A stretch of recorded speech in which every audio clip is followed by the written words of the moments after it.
My name is Mitchell Brown. I am the chairman of the Public Safety Committee. I want to say good afternoon to thank you all for attending today's public hearing to discuss the issue of panhandling within the city of Columbus. And just a reminder, any person who takes any action to obstruct or interfere with the conduct of today's meeting may be charged with disturbing a lawful meeting pursuant to Columbus City Code 2317.12, and any person who enters the area of city council chambers reserved for city officials or invited guests may be charged with criminal trespass pursuant to Columbus City Code 2311.21. Copies of today's agenda and the proposed legislation are available at the entrance of council chambers. In March, I hosted a public hearing to collect public testimony on the pervasiveness of the issue of panhandling in our community. After the hearing, my staff, in conjunction with the Columbus Division of Police and City Attorney's Office, developed legislation based on the testimony presented at that time in that particular hearing. This afternoon, the proposed legislation will be presented to the public. I would first like to offer an opportunity for my colleague, Council President Pro Tem Michael Cinziano. Mike, if you have anything you wish to add. Thank you, Chairman Brown. Just really appreciate the different staff's work to get us to this point, as well as the feedback we received from residents across the city. Thank you, Mr. Chair. Thank you for your engagement, sir. I would now like to introduce City Solicitor General Laura Baker Morrish from the City Attorney's Office to provide an introduction and overview of the legislation that's being proposed. Thank you, Councilmember Brown, Councilmember Cinziano. The legislation that's been proposed is to deal with the U.S. Supreme Court decision from 2015 in Reed versus Gilbert. That decision called into question the constitutionality of existing panhandling statutes.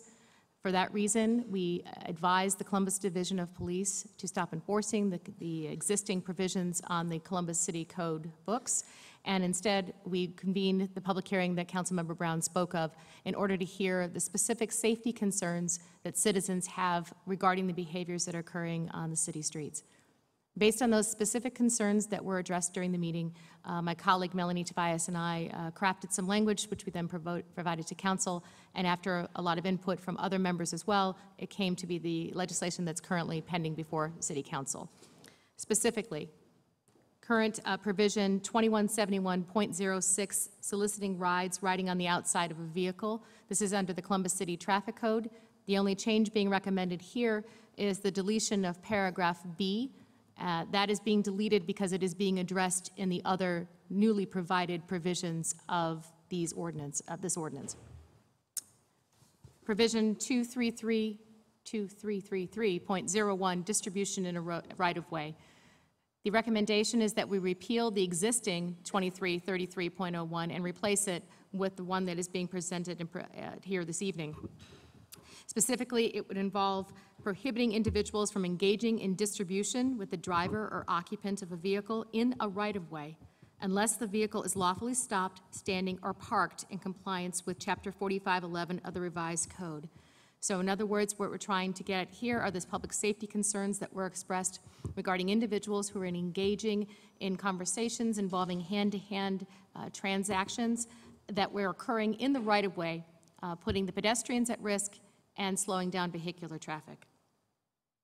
Paragraph B discusses no person who is within a right-of-way shall engage in distribution with the driver or occupant of a vehicle stopped in a right-of-way in obedience to a traffic control signal. Again, similar to paragraph A, but specifically addressing when they're stopped at a traffic control signal.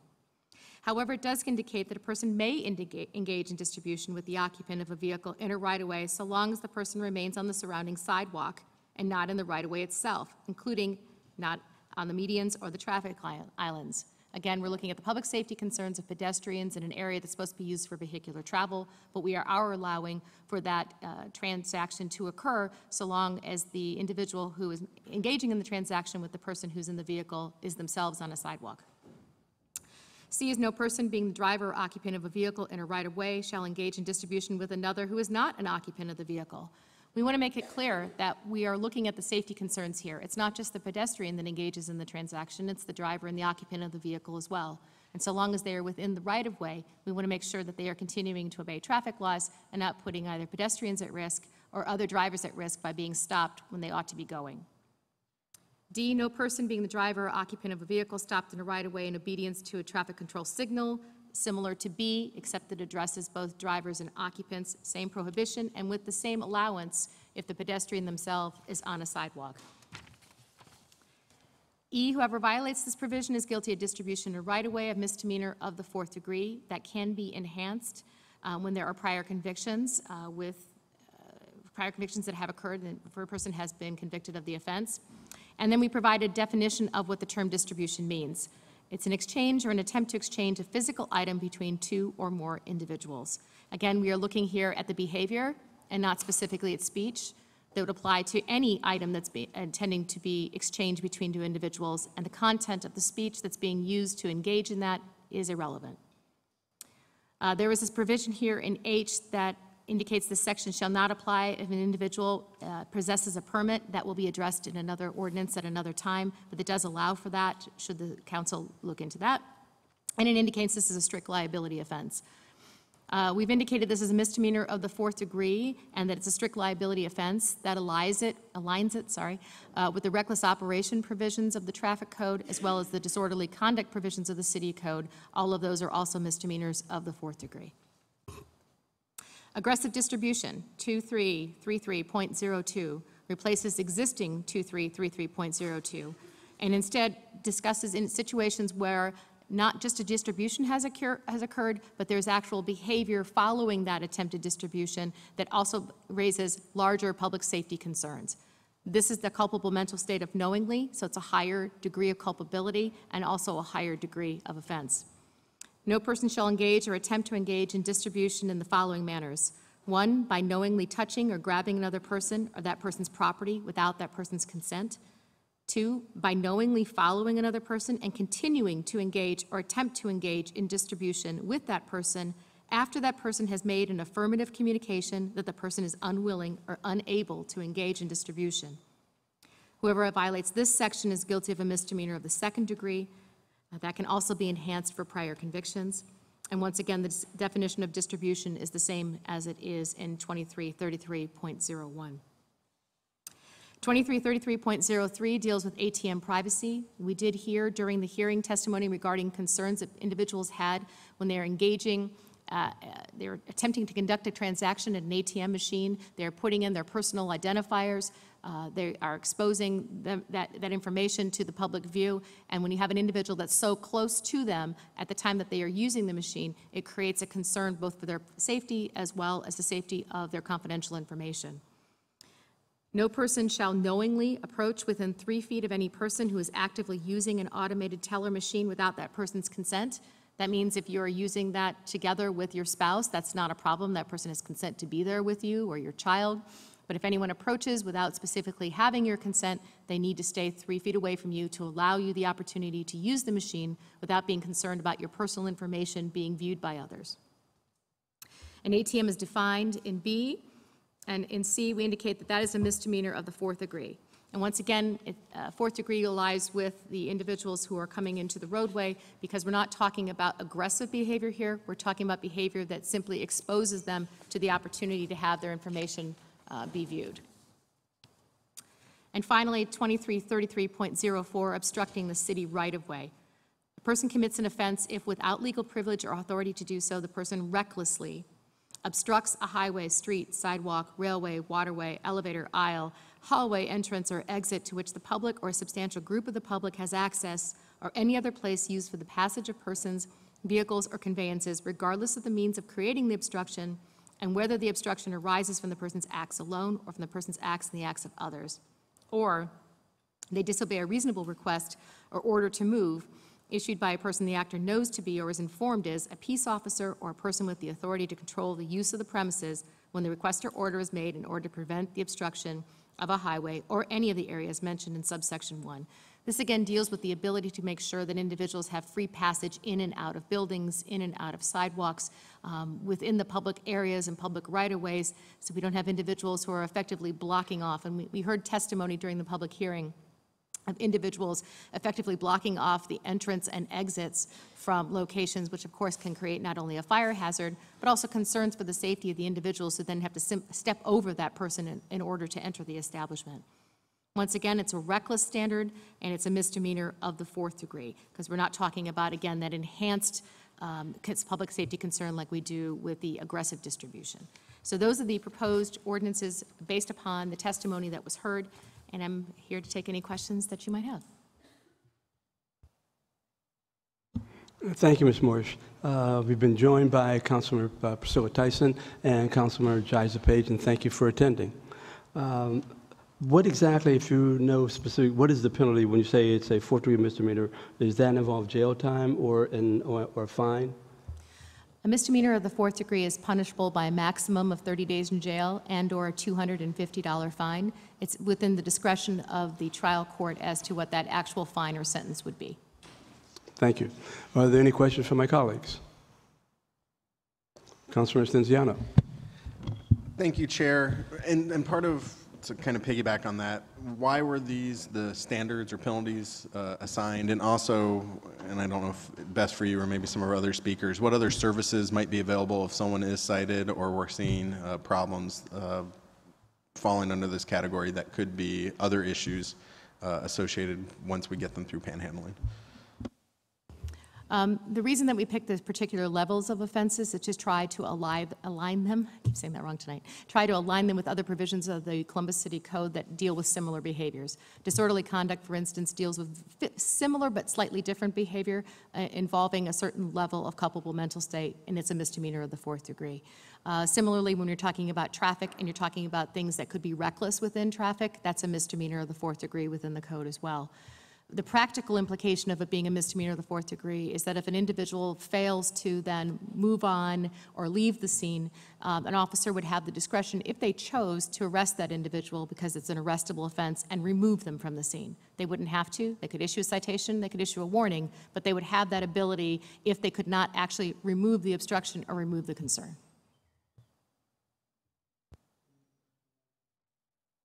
Sorry, Councilor Page. Thank you, Chair Brown. The term distribution with this type of activity, is that commonly used in ordinances that you've seen across the country? So a number of city municipalities are looking at how to address their panhandling concerns and safety concerns involve individuals walking around the roadways. And this particular term was used in the city of Dayton, and we thought, based upon the hearing that we had back in March, that the concerns that were raised that led to that language being used in Dayton were similar to what we were experiencing here in Columbus. Distribution in and of itself, like the dictionary definition, does kind of describe the behavior that we're trying to get at, which is the fact that you are, by engaging in this transaction and either passing pamphlets or passing money or passing whatever it is that you're passing, you're stopping the free flow of individuals both upon the roadways and potentially upon the sidewalks, and that causes considerable other backup and other public safety concerns.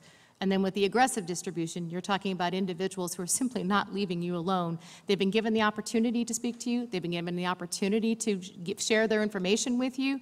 But when you've already told them, I don't want that anymore, that's what this statute is designed to prevent. Any other questions at this time? It's important to note that this legislation, and I think it's very important to remind folks, this legislation will not have any impact on the process of acquiring a one-day permit to solicit for charitable contributions from the license section of the Department of Public Safety. So we're not going to have a negative impact with regards to that. And we're being joined by Councilwoman Remy. At this time, I would now like to invite Deputy Director George Speaks from the Department of Public Safety and Commander Joseph Eckenrode from the Columbus Division of Police to speak to the division's role in enforcing this legislation. Director Speaks. Thank you, Chairman Brown, members of council. Thank you for allowing the Department of Public Safety to offer comment today on this important legislation. And I would like to thank City Attorney Zach Klein and his office, especially Solicitor Laura Baker-Morrish, for their work in helping to draft this legislation today. This department well knows the frustration of both the community who has to deal with aggressive panhandling tactics used by some who wish to obtain a donation. I have also dealt with the frustration of our officers who, due to the Supreme Court decision, have been unable to enforce current laws designed to deal with this problem.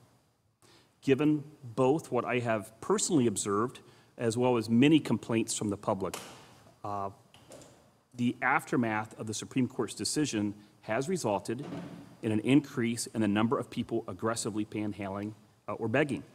We have all undoubtedly seen these folks on our exit ramps, on our freeway systems, in our busy intersections, walking into traffic, on our busy downtown streets, or perhaps even experiencing someone in their personal space asking for money near an ATM machine. Now, this legislation is about safety, the safety of both the person who's asking for a donation and the person who's being asked. Now, let me underscore that we all have a soft heart and a desire to help the less fortunate. However, giving directly is counterproductive. It only encourages those folks begging to become more aggressive and more risky in their behavior. In addition, that donation is going to contribute, perhaps contribute to their addiction. So I encourage those who want to donate their money or their time to do so in other ways, such as a donation to the Community Shelter Board, who will utilize that donation to assist with housing, meals, or social services. At this point, I'd like to turn the conversation over to Commander Joe Eckenrode, who oversees our patrol operation in the central part of our city, for more detailed information on the problem. Thanks, Director. Thank you, Safety Chair Brown and members of council. Appreciate the opportunity to be here to speak on behalf of the division. What we've noticed at the division, there's a citywide increase in the distribution or panhandling activity. A lot of it has gone unchecked due to unenforceable laws. What we've seen are safety concerns that involve the people, the individuals engaged in the conduct. By them occupying the right-of-way, they create a safety hazard to themselves. Sometimes they endanger other people or even animals if they have pets or children that they oftentimes will use to gain sympathy. They also endanger the motorist by causing them to stop when we necessarily don't really want them to stop, and there's other traffic in the way. There are also citizen safety concerns. There's a great deal of intimidation, whether it's implied or on the part of the citizen being approached. There's also significant business and customer impact. What I mean by that is businesses are impacted when the customers either feel impeded by going inside a store or a restaurant, or a customer feels intimidated by someone loitering outside, and so they don't want to patronize that business. So there's a lot of intimidation that goes on oftentimes. The areas that are affected by this happen almost everywhere throughout the city. As we've heard, most often at ATMs, where they know people have access to cash, restaurants, sports and entertainment venues throughout downtown and also across the city. Typically, a popular area is that of high pedestrian traffic, where the individual engaging will simply stay put, and then a large number of people will pass by, and they get the opportunity to ask for money from a wide variety of people. Also, parking garages and parking lots where they know people have ready access to cash, and they're more likely to give. So the law enforcement response has been severely hindered by not having an enforceable law. A lot of the activity is not reported to police, because if I'm approached and asked for money, even in an aggressive way, I probably just want to move on and get out of the situation and not necessarily call for a police response.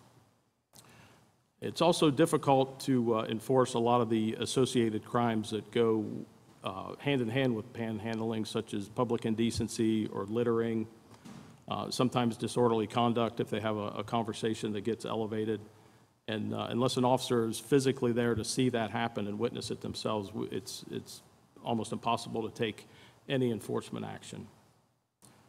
So this new ordinance will give us a tremendous tool to help control this type of activity and also help us protect the public. And we also believe it will lead to a reduction in the amount of complaints that we receive, and also the confrontations between citizens and the individuals that engage in this. Thank you. All right, any questions to the commander from my colleagues? Ms. Tyson, yes. Thank you, Chairman Brown. So let's let me clear. So if an individual who's driving in their car, or the occupant in their car, gives someone some money, they will be charged, could be charged with a fourth-degree felony. Is that correct? Councilmember Tyson, yes, they could be charged unless they fall within the exception in the ordinance, which would be pulling off to the side of the road and engaging in that transaction when the pedestrian is on the sidewalk. Okay, so a person has to Park. park someplace and then give the money. That's correct. Then they would not be charged. That's correct.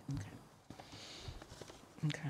And so a person, so this is where he's stopping people from giving dollars at, freeway entrances or exits from, or anywhere else. And of course, it has to be seen by the Columbus Police for it to be able to, for a person to be charged. Would that be correct? Okay, thank you. Any other questions? I wanted to provide an opportunity for outreach specialists in the city to speak to their perspective on this issue. I would now like to invite Sarah Loken of the Community Shelter Board to offer some comments.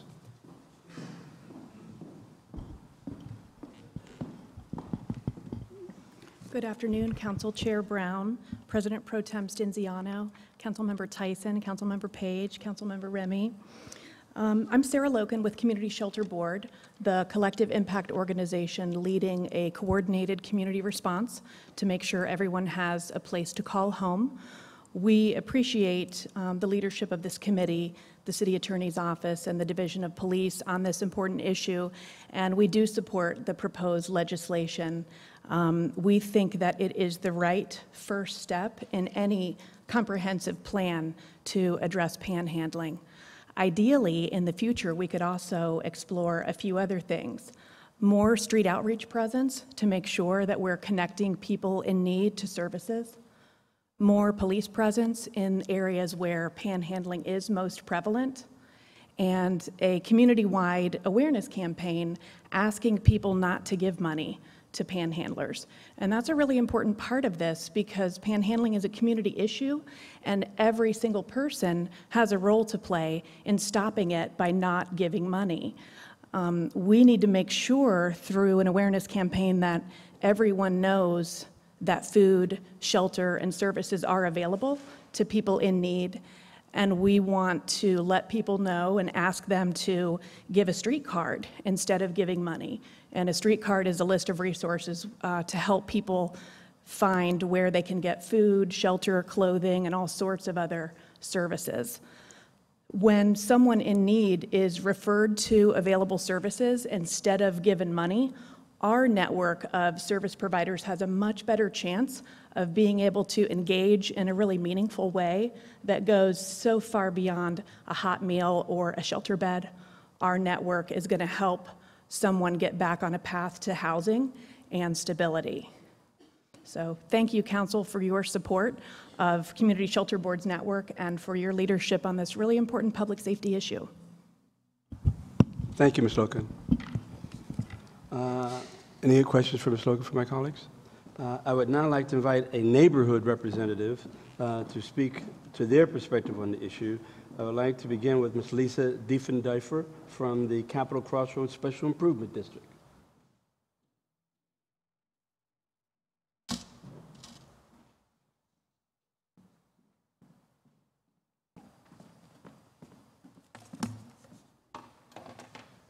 Council members Brown, Tyson, Page, Remy, and President Pro Tem Stinziano. Thank you for the opportunity to provide testimony this afternoon. My name is Lisa Diefendorfer. I serve as the Deputy Director of Operations for Capitol Crossroads and Discovery SIDS in downtown Columbus. As you may recall, the SIDS represent nearly 800 property owners in the core of downtown, which is about an 80 square block area. We invest about $2.75 million in supplemental safety and cleaning services, and we employ a team of uniformed ambassadors, homeless outreach specialists, and special duty police officers who work with one another to holistically address problems downtown. I'm here today to provide testimony in support of the proposed legislation to amend various city code sections related to distribution.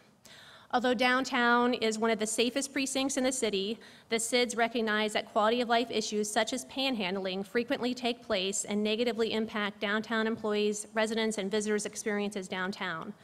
The proposed code changes will allow the police to address aggressive behavior that downtown employees and residents have complained about, such as being asked for money near an ATM from which they made a withdrawal, being continually asked for money and followed down the sidewalk even after having said no to the panhandler, being approached at their car window by a panhandler on the street as they waited a stoplight, and in some instances, individuals indicated that panhandlers actually are banging on their windows demanding money, being asked for money while blocking them from walking down the sidewalk, and being touched or grabbed by the arm when somebody is demanding money.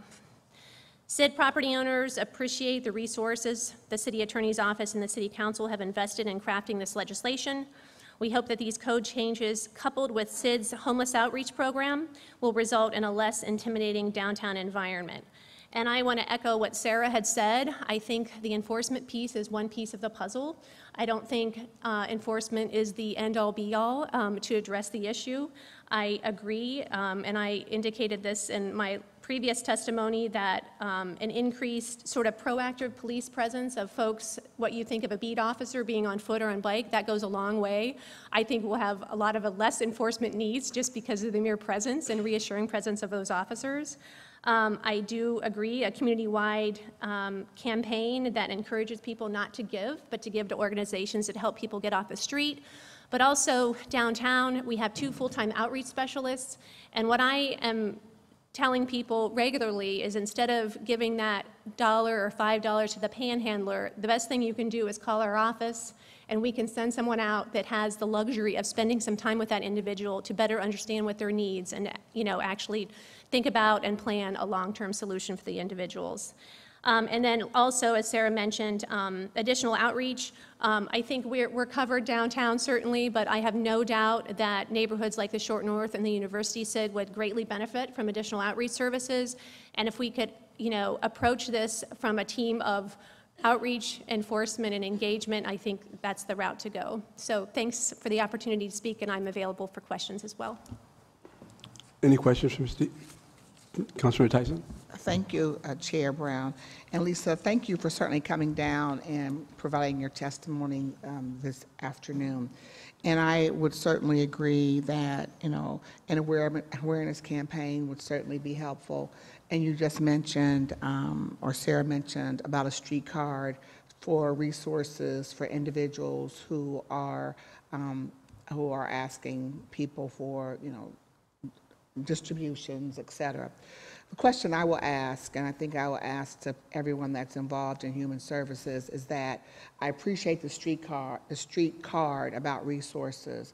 The question that has to also be answered is, does this community have the resources to be able to meet the expectations of the individuals who are on the street asking for those dollars? So I think that's a question that has to be answered, and we probably won't have an answer today. But it's certainly, as we move through with this legislation and saying that we're going to provide the resources, that really has to be answered.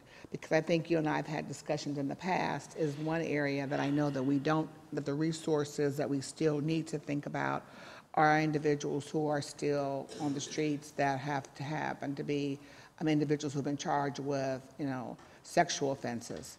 And so those individuals, there are not a lot of places for them to go. They can't work. They don't have places to stay normally. So I think that this is a piece of it, but there certainly has to be more, because there are people who are excluded from some of these resources that also are asking for these distributions. Councilwoman Tyson, I agree totally, and I know that there's oftentimes a waiting list for single men and single women in our communities, and Tier 3 sex offenders. There's an absence of consistent shelter options for those folks.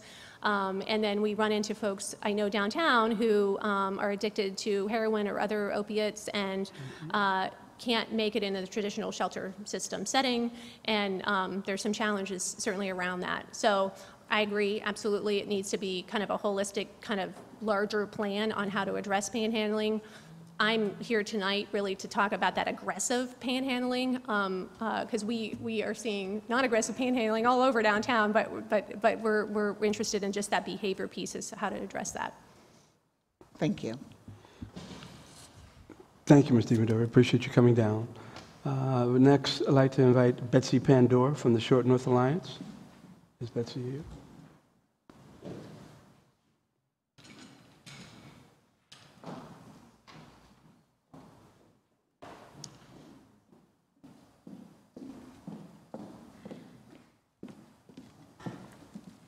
Good afternoon, members of council. Thank you so very much, Councilmember Brown, for convening a second hearing on this issue this afternoon, and Council members Ramey, Tyson, Page, and Council President Pro Tem Stenziano for being here to have this discussion. I'm Betsy Pandora. I'm the Executive Director of the Short North Alliance.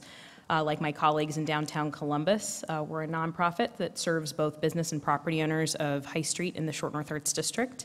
And we invest about $500,000 a year in safety-related programs, an ambassador team, and other services to deal with keeping the Short North a safe and vibrant place. The issues that we've been talking about are incredibly concerning to our business community here in the Short North. We survey them each and every year, and in those surveys, this year in particular, the #1 issue of concern that people felt were impacting their ability to have a great and successful business was panhandling. So this is top of mind. It has real economic implications for people, and in the years since the panhandling ordinances have stopped being enforced, we've seen about a 20% increase in overall safety issues in the Short North Arts District, and in aggressive behaviors related to the distribution of money and things in whole areas. And in actually quite a bit of the blocking of the right-of-way from passersby, and all of those things together create an unsafe and unwelcoming environment in the Short North for our city's very vibrant and very dense small business community. In addition, our police, who work so very hard to keep our community safe, have been less responsive to calls where panhandling is involved, because they simply have lacked the tools to be able to enforce appropriately. So if passed, this new policy would immediately, we think, have a positive impact on real and perceived safety in the Short North, because it gives us better tools. It's quite responsive to the most concerning behaviors that we're seeing on High Street. And we know an awful lot of creative thinking and research went into finding ways to keep our community safe while respecting the rights of everyone. So we very much so are in support of this and hope to see this policy passed as soon as it can be. And absolutely echo our colleagues' comments about this really being the first step. So having a great foundation and a strong policy that allows for us to do more is absolutely important, but enforcement coupled with really strong education, really robust outreach, and ultimately addressing the larger issues of homelessness, addiction, and inequality in our community are ultimately what will be needed to make everyone better. I'm happy to answer questions. Thank you for coming down, Betsy, and well said. Thank you. Thank you so much. Would now like to have Mr. Trent Smith from the Franklin Board of Trade to speak on this issue. Thank you, Chair Brown, Councilmember Remy, and Page, and Tyson, and Council President Pro Tem Stenziano. Thanks for the invitation to come down and having this hearing.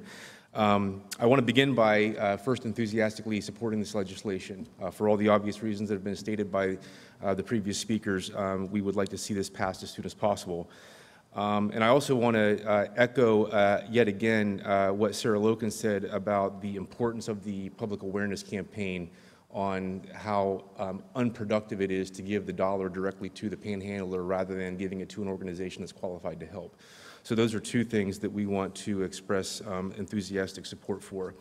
I do want to take just a minute, though, to tell you some of the work that the Board of Trade has been doing since the March initial hearing to try to combat this in a bit of a different way. The Board of Trade has partnered with Mount Carmel Outreach and an organization called Jordan's Crossing Resource Center.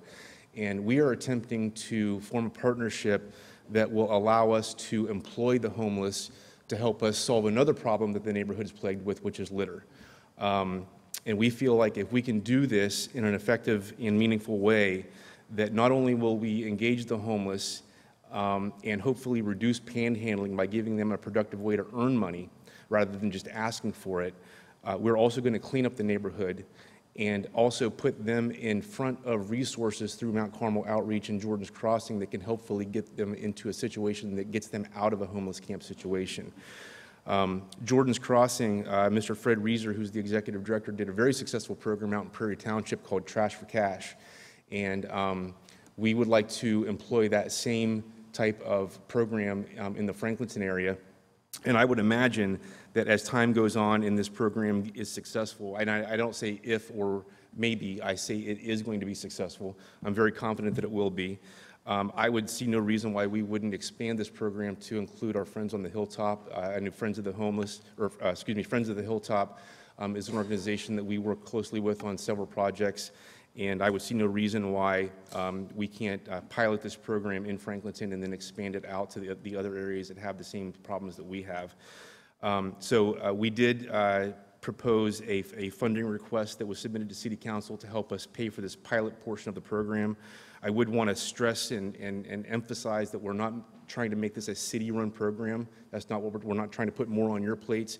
We're trying to solve this problem on our own, but we're just looking for a little bit of help to get the ball rolling and get the funding in place to actually make the resources available to the homeless people.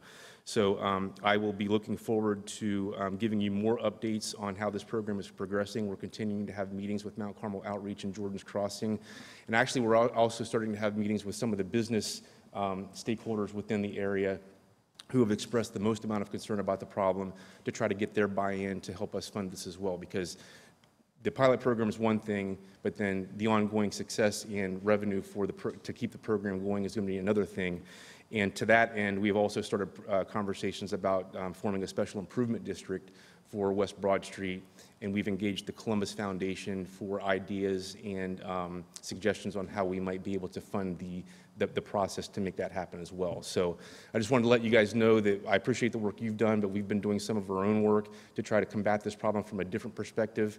I think legislation and police work is important to address this, but I think also the outreach on a grassroots level that involves partners that actually can get help to these folks that need it and don't maybe necessarily know how to ask for it. I think that's an important aspect as well. So appreciate your time and your work on this, and I can answer any questions.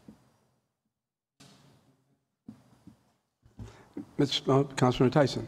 Thanks, Chairman Brown. And Trent, I want to say thank you for your leadership in this effort, and certainly we are reviewing your proposal. I met last night at our community meeting.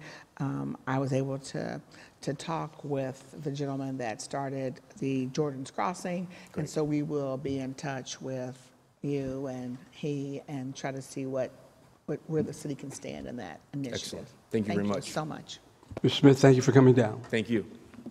At this time, we'll take public comment. I will call the name of the individuals that filled out a speaker slip in the order in which they were turned in.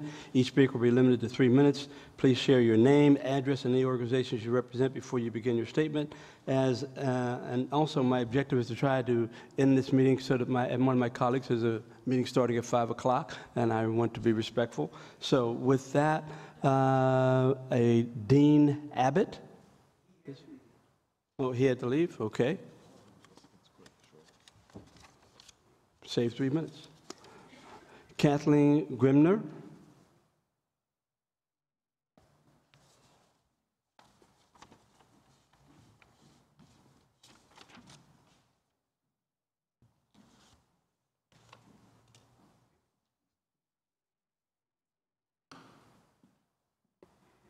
Thank you for coming down, Ms. Grimner. Please. Yes, Councilmember Brown and all other council members, thank you for this opportunity to speak. I just want to say a couple of things. One is I'm opposed to parts of the ordinance, not all parts of the ordinance.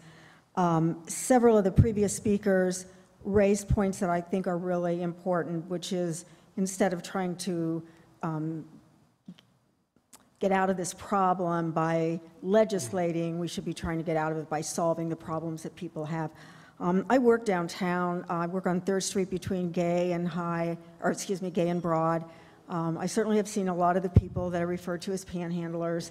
And I'm one of the people that hands them $1, and I'll probably continue to do that when I can.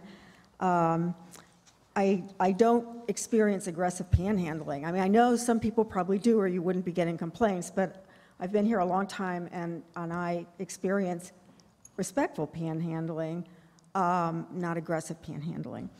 I think people have to realize that our safety net in this country and in this state has been shredded. It used to be in the 90s, or right around 1990. I know states like Ohio and the state I lived in at the time, Michigan, had general assistance where people actually could get some amount of money, not much, but some amount of regular money every month to pay for a room somewhere. That doesn't exist. Now, the state is trying to make people work for their Medicaid. I mean, I think we are approaching a time where we think all problems can be solved by legislating our way out of it. You can't shred a safety net and not expect that people like us who have jobs, who have homes, who are very fortunate, aren't going to feel some of it. And I think that when people say that there are other places that they can go, yes, there are.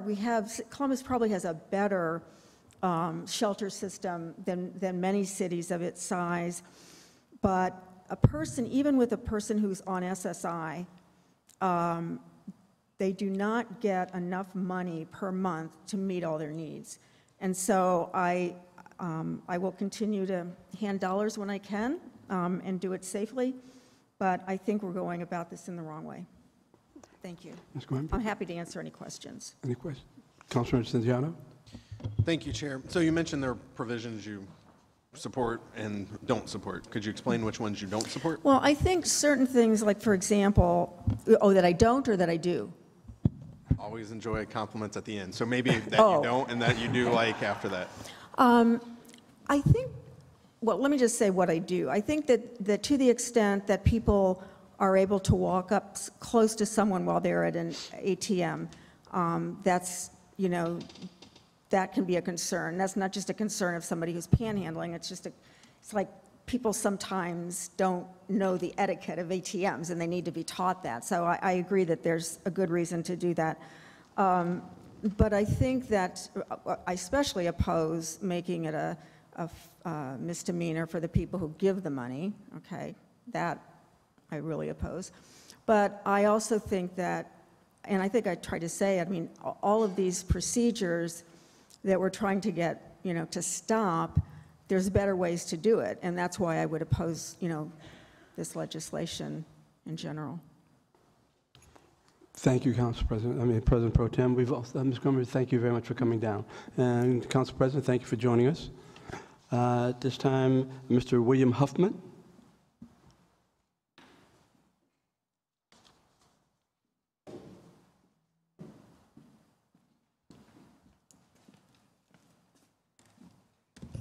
Good afternoon, council members, Council President Hardin. I'm here, William Huffman from 662 Hiltonia Avenue, the west side of Columbus. I work for the Friends of the Hilltop, and we're out in the community every day. And the panhandling situation, because of the Supreme Court ruling, has made it extremely bad for us on the west side. I work in a building at 3556 Sullivan Avenue that has at least 18 women in, and 3 times last week, aggressive panhandlers came in and accosted the women asking for money. Now, these women are come after the owner to do something about the panhandling. Well, she can't do anything about it because the building has to be open to anybody who owns the business that's in the building. So we need cooperation from the Columbus Police. The problem is when you call the police department, it's a low priority. It may take them an hour to get there. By the time they do show up, the panhandler's gone. That doesn't change the fear that is put in these women with the aggressive panhandling. So I agree with the provisions that's been posted here today, and I hope you put it as emergency legislation. Thank you. Any questions? Mr. Huffman, thank you for coming down, sir. Appreciate it. Marissa Bowers.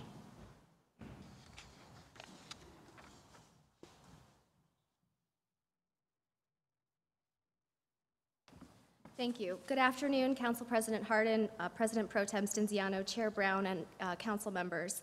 My name is Marissa Bowers. I am an attorney in private practice. I practice in the areas of criminal defense and family law. I'm here on my own behalf, but I am the past president of the Central Ohio Association of Criminal Defense Lawyers. I'm the coordinator and co-founder of Buy Local, an organization fiscally sponsored by Equality Ohio, and I'm a former Columbus Community Relations Commissioner.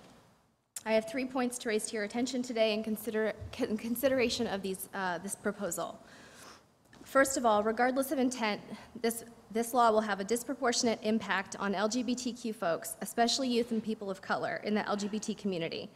The LGBTQ Task Force, jointly with True Colors, published a report called At the Intersections that found that quality of life crimes like panhandling disproportionately impact people of color and LGBTQ folks. I would also reference the council to the Movement Advancement Project's report called Unjust: How the Broken Criminal Justice System Fails LGBT People. I also want to address at a personal level, as someone who who works, shops, and socializes in the High Street corridor, I have also not experienced any instances with aggressive panhandling. For me, a simple no has always handled it. I'm concerned that the outline of the proposal criminalizes the Good Samaritan behavior, and I've seen that in today's proposal as well. That means that if I am stopped at an intersection and I hand a bottle of water out of my car window, that I could be charged with a misdemeanor for a simple act like that, even if it's not impeding traffic at that point. I do want to also address that correlation does not equal causation. Just because there is a rise in safety issues in the short north does not mean that it's due to more aggressive panhandling. In fact, we've seen other safety issues, such as an increase in opioid addiction, and the current administration in the White House has certainly caused an increase in hate crimes that we've seen directed at the LGBT community and people of color and immigrants. Lastly, and most importantly, as a criminal defense attorney, I believe that this law is largely unnecessary because existing criminal ordinances and statutes handle improper and threatening behavior. For example, we already have Ordinance 2317.11, A4 and 5, which I think directly addresses a number of the obstruction of the right-of-way and aggressive distribution as defined in this new statute. Further, from a practical perspective, we've got folks that are homeless that are less likely to actually show up to court. And you're going to be using resources, including public defenders. You're going to be using resources like issuance of warrants and sending out police officers. And even if these folks do show up, the likely consequence is probably going to be a fine that they can't pay. And so the city is just going to be referring these to collections. Thank you. And I'm happy to take questions. Councilman Stenziano. Thank you, Chair Brown. So we had a previous ordinance, and you identified a group that were they impacted disproportionately by the previous ordinance before the court ruling in terms of statistics, not kind of bigger studies, but what Columbus actually had? So unfortunately, Ohio and Columbus do not collect statistics, including sexual orientation and gender identity, because it's not an identified protected class. So I don't know that we can find those statistics. I do know that in those two studies that I cited, that at a federal level, they are able to identify that these types of broken window crimes disproportionately affect LGBT community. I apologize if that doesn't directly answer the question, but that's the best I've got. Thank you, Ms. Bowers, for coming down. Colleen Dempsey.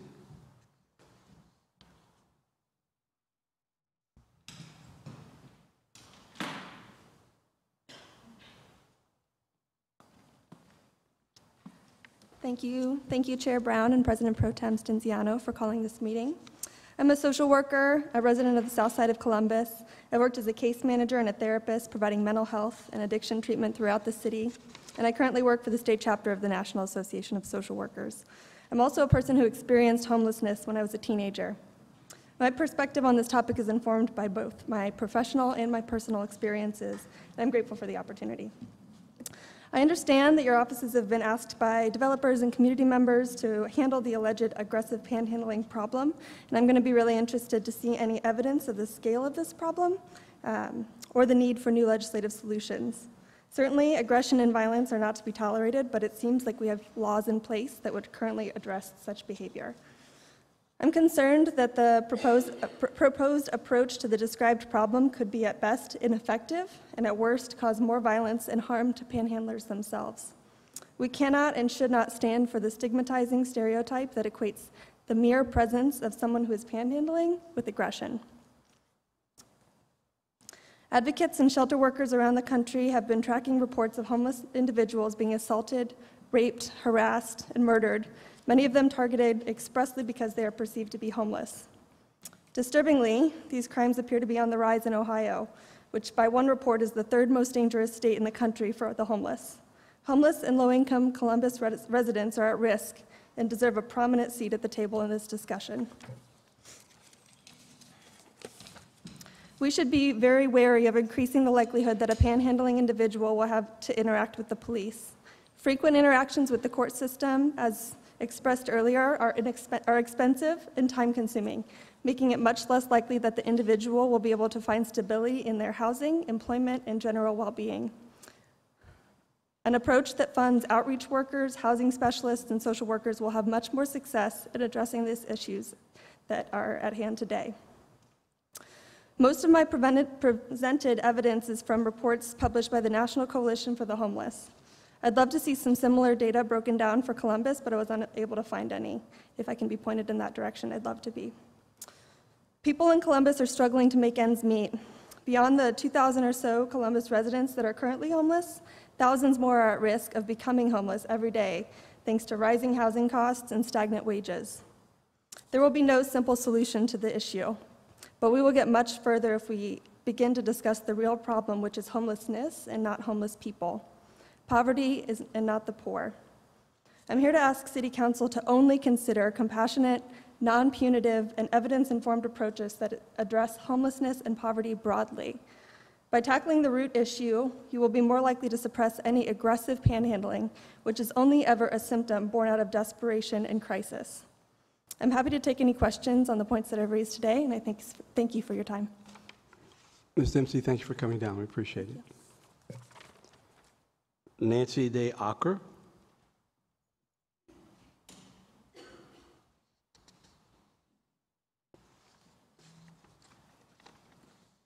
Thank you, Councilmember Brown and members of council. I'm here representing Jordan's Crossing Resource Center. It is a resource center for the homeless located on the hilltop, and we particularly focus on serving those people who do not fit in our shelter system, the people who live on the land, living rough out here on the west side.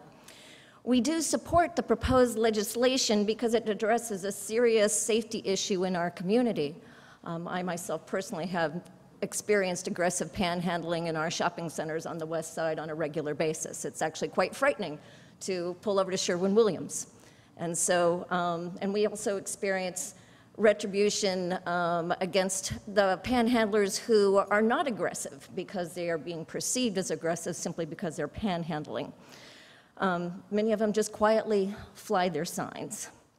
We believe this legislation is an important first step in addressing the panhandling issue, but as I said, not everyone who panhandles is aggressive. Our city needs more services to address the issues that lead to panhandling and homelessness, but we need alternatives to our shelter system. Not everyone fits in with that model. It's a great model for those who fit in, but many people do not. We want to encourage businesses and organizations to be engaged and not just expect the city, however, to handle these issues alone. At Jordan's Crossing Resource Center, we have a panhandling diversion program that provides an alternative to employment. Mr. Trent Smith has spoken about one of our employment options, which is Cast for Trash, but we have other employment options as well. And we're hoping that businesses and organizations will help fund diversion programs instead of expecting the city to do all of that. We believe that our program at Jordan's Crossing can enable people to earn money with dignity, and I am happy to answer any questions you have about our program so it can further inform your decision-making process about the issues of panhandling and homelessness. Ms. Ocker, thank you again for also coming down. We appreciate it. Thank you very much. Ms. Linda Henry.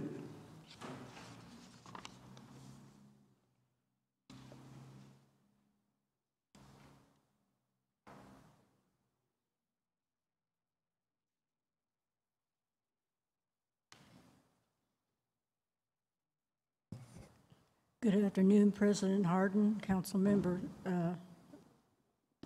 Stenziano, President Pro Tem, Chairperson Brown, and members of council.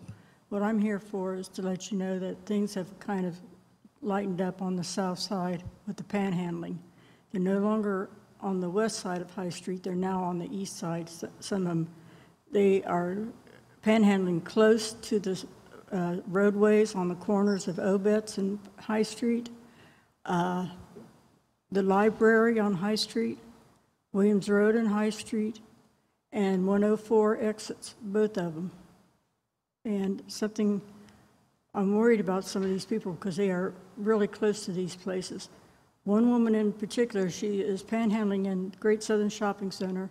She is hearing impaired, and she darts out in front of traffic to try to get money.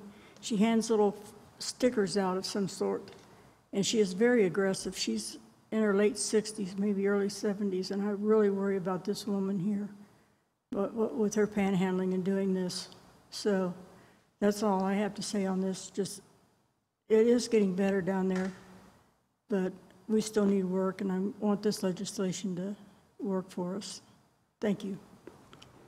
Ms. Emery, again, any questions?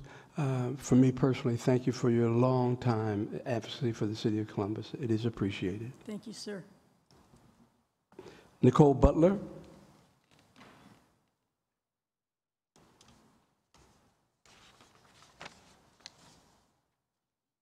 Hi. Yes. Okay, so my name's Nicole Butler, and I live at 824 Sullivan Avenue. I've been in Columbus for nearly a decade, first as a grad student and then as a lecturer in the English department at Ohio State. During that time, I've had many opportunities to interact with people who are begging for money on the streets. In almost 10 years of going about my business in the Short North and the University District, the number of times a panhandler has caused me to fear for my safety is genuinely zero. As a side note, I have seen panhandlers intervene when students have been otherwise endangered. In my experience, the homeless are often too afraid to call the police, but I have seen the familiar faces around OSU campus directly intervene when students were being harassed, or in one case, being actively mugged.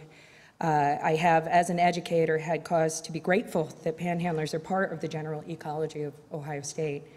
I do what a lot of people do, I think. I give people money when I can spare it, and I don't when I can't. Sometimes, if I don't have cash, I offer to take the person shopping. Here are some of the things I've purchased for people who have asked me for help on the street: diapers and baby formula, drinking water, castor oil for a man afflicted with chronic and painful constipation, diabetes medicine, and usually toiletries, including deodorant, toothpaste, razors, and shaving cream. I don't know how most people imagine a panhandler is spending money gained through begging, but these are basic necessities, and they have to come from somewhere. I can assure you there's not a vigorous black market trade in toothpaste in the city of Columbus. My point being that I think these people are asking for these things because they truly need them. Our city has shelters, but not enough space for everyone who needs a place to stay. We have food pantries, but many of these people don't have the resources to travel across the city and visit them. I do not believe that the services we now have in place in this city are able to fulfill these needs for everyone who requires assistance. If we make it impossible for desperate people to even ask for help, I'm not sure what we think is going to happen. In short, I don't see a problem with aggressive panhandling in Columbus. I think panhandlers are well aware that they have very little social power, and the only sentiment evident to me when I interact with them is fear. They have a lot to be afraid of. They're vulnerable to robbery and assault. They're well aware that their rights are valued less than those of people of a higher social class. Many of the behaviors described in this legislation are already criminal. Assaulting and threatening people are against the law for everyone, and the only reason I see for specifically targeting the homeless is to scare them further into the darkest corners of the city, where they'll be at even greater risk. I don't want to live in a city with a caste system. I don't want us to create two classes of people, one who is entitled to respect, compassion, and basic dignity, and one who is apparently not. The rationale for intervention here appears to be public safety, but, Please finish your statement. Thank you, I appreciate it. But I'm wondering why the safety of people who are trying to survive on the street doesn't seem to be as much of a factor in this. The homeless are members of the public too. I don't think many of the people who have raised concerns about aggressive panhandling are, being honest, truly worried about safety. I think they find street begging unseemly and annoying. I believe this legislation will accomplish nothing more than the further torment of a demographic that is already suffering. If we want to divert panhandlers to services that will meet their basic needs, we better make sure we have adequate services to provide for them. Right now, to be very clear, we do not. If we're pulling the rug out from under these people, we better make sure we fix that problem first. It's not reasonable to ask people to just be hungry and filthy and quiet and invisible, even if the rest of us find their existence really inconvenient. I hope that you'll reconsider this approach to coping with the growing population of homeless in Columbus and find ways to provide the resources that will lift these people up out of danger. And thank you for the extra time. I appreciate it. Thank you, Ms. Butler, for coming down. Oh, Councilor Stenziano, you have a question, Ms. Butler? Yes, Ms. Butler. Thank you, Chair. Just again to clarify, were you concerned with the previous ordinance? I know it was under First Amendment rules, but we had an ordinance in place, and a lot of the concerns you raised weren't issues that people had. It wasn't until that was struck down because of the Supreme Court rule that we had to find safety, and all the factors that are listed in this were things we heard at previous testimony. So just curious, under the previous and the many examples you cited, was that a concern before, the old ordinance that can't be enforced? I mean, to be honest, I think I probably was not terribly aware of this issue at that time. Had I been, I think this would have been my reaction. Yeah. Thank you. Councilman Tyson? And again, thank you, Chair Brown, is that obviously this legislation that we're talking about is from listening to the city attorney's office, listening to the representatives from the Department of Safety. You know, it is focused on safety. But we know we absolutely cannot overlook that, you know, why people are on the streets begging and panhandling. We can't overlook that. And I've said it, you know, earlier in this testimony, and I'm saying it again, that we know if we were to ask people who were homeless to come and testify or panhandling, what would they say? And so I think that we know that in terms of the resources that this community has to be able to support the needs of the various people that are panhandling, we don't have enough resources in this community to deal with all the issues, and that's a fact. So as a chair of Human Services, you know, if we were to bring those agencies here, they would love to be able to think outside the box, to think of some new solutions, to be able to provide more services. But those services do cost money. And so as we continue to, you know, have these discussions, we've got to have some discussions about the resources that are needed to help people. We absolutely do, or else we're not actually really solving this issue, because the people are going to figure out some other way to try to get some resources, right? Exactly, yeah. That's People exactly won't just go starve. So I mean, we have to present some sort of solution. Right. Thank you. So we have to figure that we have to work together, as we always talk about the public-private sector. There have to be some discussions to continue to have to provide other resources. Thank you. Thank you. Thank you, Councilmember. President? Ms. Baker Morris, yes. Thank you, Councilmember Brown. Thank you, President Harden. I just wanted to make clear that the ordinances that are being presented here today, none of the behaviors that were described during the most recent testimony nor during the first speaker would be in violation of the ordinance. Yes. The only behaviors that would be is the continuing to follow after being asked not to, or providing those information, providing the food, water, what have you, while you're a driver or occupant of a vehicle. If you're doing that on the street, if the person's asking for you on the street, it wouldn't be prohibited by this ordinance. Thank you. Ms. Butler, thank you very much. Council President, anything else? First and foremost, I'd like to thank my council colleagues, and Ms. Baker Morris, and Deputy Director Speaks, and Commander Eckenrode, and all of our presenters this afternoon. And also, I'd like to recognize Denise Fran Foster and John Oswald and Grant Ames, and City Council staff for preparing this afternoon's hearing. Following today's public hearing, the legislation will be introduced on next Monday's agenda. I will introduce the legislation as an emergency so that it may take effect immediately. The City Attorney's Office will then work with the Division of Police for enforcement of this ordinance to ensure that the First Amendment rights of all residents are protected while making sure every resident and visitor to the City of Columbus feels safe in our community. It is significant for everyone to understand there was already a law on the books with regards to the issue about panhandling. That law was obviously brought up, the Supreme Court ruled on it, and the decision was made. Our objective here is to address and provide our law enforcement officers as well as our citizens with a piece of legislation that will afford them to be able to continue to do their job respectfully and responsibly, and certainly with the discernment on the part of our police officers. We don't expect them to abuse their authority with regards to dealing with a problem with someone panhandling. They exercise discretion every single day. They will continue to do that. But undeniably, we need to address this problem. And what we're attempting to do with this legislation is a first attempt at dealing with it. It is not a panacea. Panhandling is not going to go away because of the enactments that we're producing here this afternoon. But, and I have to tell you, on behalf of this council, we have given money from this council to a number of agencies throughout this city to improve and address the issues of homelessness. And from my perspective, and the council president can speak to it, we will continue to do that. But we must be able to deal with the issue of the law and to provide our law enforcement officers with the proper tools in order to deal with that. So, in closing, I would like to thank the community for their engagement in this afternoon's proceedings. This concludes today's public hearing. Thank you all for coming down.